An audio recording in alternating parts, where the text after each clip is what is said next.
Samantala, nagsampa na ng reklamong 4 na menor de edad na minaltrato umano ng ex-officio ng Barangay Marilag sa Quezon City. Handa naman daw ang opisyal ng barangay na harapin ang reklamo. Saksi, si Susan Enriquez. Paglabag sa Anti-Child Abuse Law at Anti-Torture Law, ito ang mga reklamong isinampa sa Quezon City Prosecutor's Office laban sa ex-officio o XO ng Barangay Marilag, Quezon City na si Eleuterio Endoso na inakusahan ng pagmumaltrato ng 4 na menor de edad. Kasabay nito ay dinitalya sa 3 pahinang pinag-isang sinumpaang salaysay ang umano'y pagpapahirap sa 4 na binatilyo ng opisyal ng barangay noong Hunyo 23. Matapos daw silang pagbintang ng nagnakaw ng mamulot ng ilang tornilyo, kinuryente raw sila isa-isa ni Endoso gamit ang stun gun. Ang iba sa kanila kinuryente umano sa dibdib malapit sa puso. Meron din sa pusod, sa tadyang, pati na raw sa tagiliran.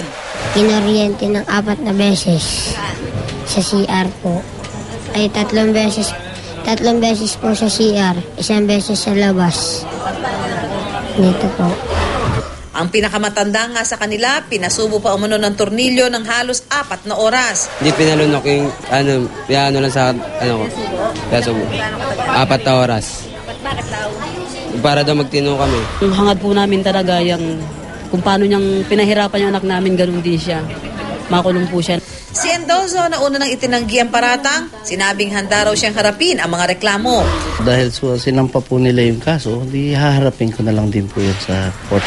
Kasalukuyang nasa indefinite suspension ngayon si Endoso. Ako, si Susan Enriquez, ang inyong saksi.